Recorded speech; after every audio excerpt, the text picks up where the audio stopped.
Senator Graham. Well, thank you. I've really enjoyed this and gotten a lot out of it, and it's given me a lot to think about, quite frankly. I just regret, to our media friends who are here, thank you for coming. Maybe if we had Tom Brady, we'd fill up the room. But that's the world in which we live in. We're talking about consequential things, and we've got a couple of reporters here. At the end of the day, let's see what we do agree on. This is a generational struggle when it comes to radical Islam, Sunni and Shia. Do you all agree?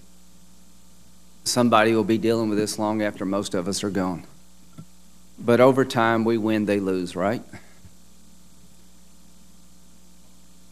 Yeah, if we can come up with a strategy for. And let me tell you why I think they lose. What they're selling, very few people actually want to buy. The ace in the hole for all of us, ladies and gentlemen, is that the radical Islamic view of life is not embraced by most people in the religion. We just need to provide them the capacity to fight back over there so we can be protected here. Does that make sense?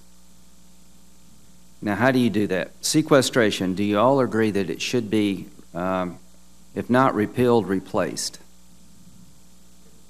All agree. If we don't replace sequestration, our capability to deal with the national security threats you've described is greatly diminished. Is that correct? Yes. The enemy is on the rise and our capabilities are going down. Is that a correct assessment? Mm-hmm. Would you agree that our NATO allies are on a path to reduce their capability, not increase it? Yes. So we've got two things going on. We've got the enemy on the rise, we've got America cutting her budget, we've got our NATO allies reducing theirs budgets to help us as partners. Is that a formula for disaster? Pretty close. Okay. The 150 account. General Mattis, you said if we cut State Department funding and our developmental accounts under the 150 account, foreign assistance, you'll need more ammunition. Do you still agree with that? I do, sir. We need a comprehensive approach. Do you agree with that, General King? Admiral Fallon? For sure. Can I give you an example? Something? Sure, please.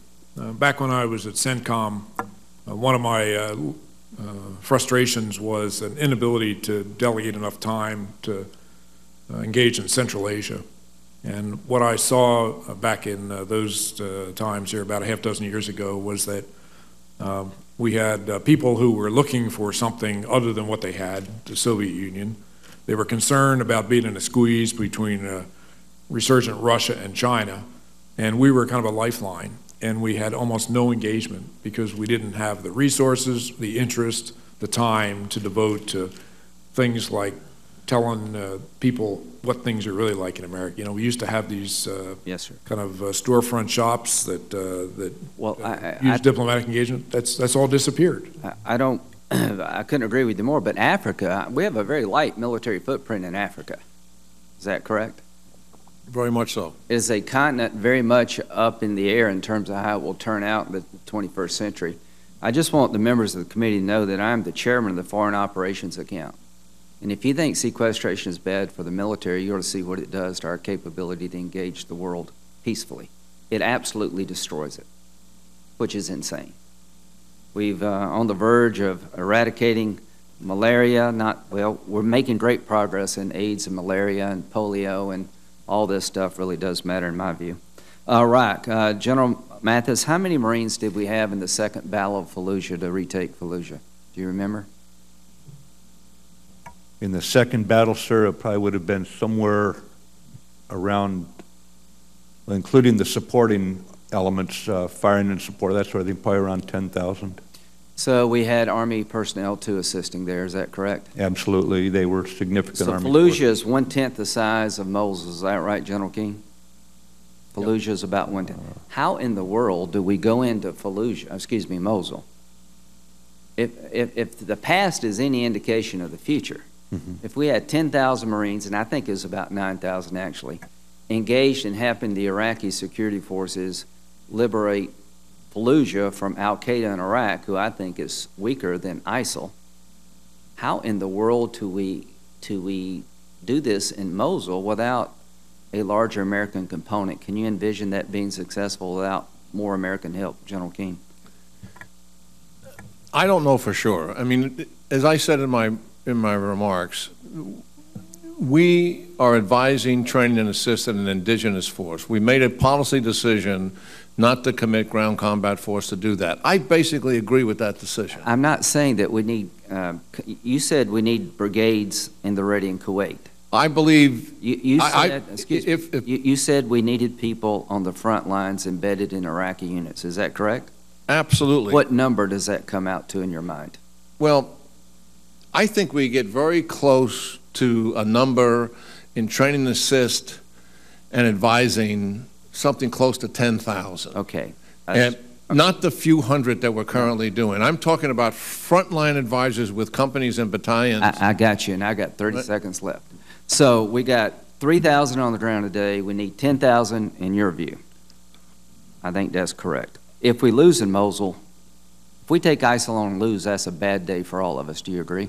You got to take these guys on and win. All of you agree? Don't take them on if you can't win. Syria, how many of you support a no-fly zone, a buffer zone to allow the Free Syrian Army? I do. General Mattis, no? Not until we figure out what we want the end state to look like. Fair enough. Admiral?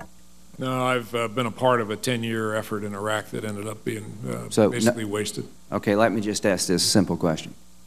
One of the reasons that ISIL was defeated in Kobani, and I want to tip my hat to the Kurds and to our coalition forces, is that you had the Kurds fighting ISIL on the ground and you had American air power. What happens if we send the Free Syrian Army trained up into Syria to fight ISIL and we don't neutralize Assad's air power? Do you not believe that he will engage the Free Syrian Army through the air? How do they survive if he does that? Well, the facts are he's engaging the Free Syrian Army right now. The Free Syrian Army today on the ground, you know what's so frustrating about this? When the moderate rebels took on Assad's regime back in 2010, you remember this? They had the momentum. There were many predicting that the regime was about to fall. What happened? What happened? This is what happened. The Iranians jumped in with 5,000 Hezbollah out of Lebanon. They jumped in with 3,000 Quds force, plus their top leaders, on the ground to assist, and Russian airplanes flying in with Iranian airplanes with military supplies. Every single day, the Free Syrian Army came to us, the momentum shifted, and they said, what? And many of you were on their dance card when they came through town here. Even I was on it, as probably my two colleagues. What did they want? They wanted simply this. We need arms to be able to stop his tank systems and anti-aircraft systems to shoot down his airplanes. We don't need your troops. We don't even need your air power. Let us fight this war ourselves. We think we can win it.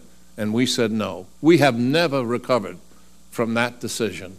That decision was revisited again with strong feelings by Petraeus, Clinton, Panetta, and Dempsey in 2012. Took it to the White House, said this is what we got to do. Petraeus vetted that force as a CIA director. The president said no. We have never recovered from that decision.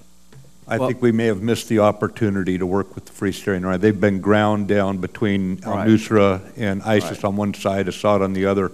We're going to have to really look at what options we have, sir. The only comment I'd make is that we can sit here and wring our hands and bemoan the past in lots of situations. We need to deal with the present. So for now, forget the past except for lessons learned for new strategies, but we need to figure out what it's going to take right now to move forward. Well, let me tell you what I think the present is that Syria and Iraq are great platforms to attack the United States, and if we keep screwing around with this and these guys get stronger in a year from now, they're still in place, we're going to get hit.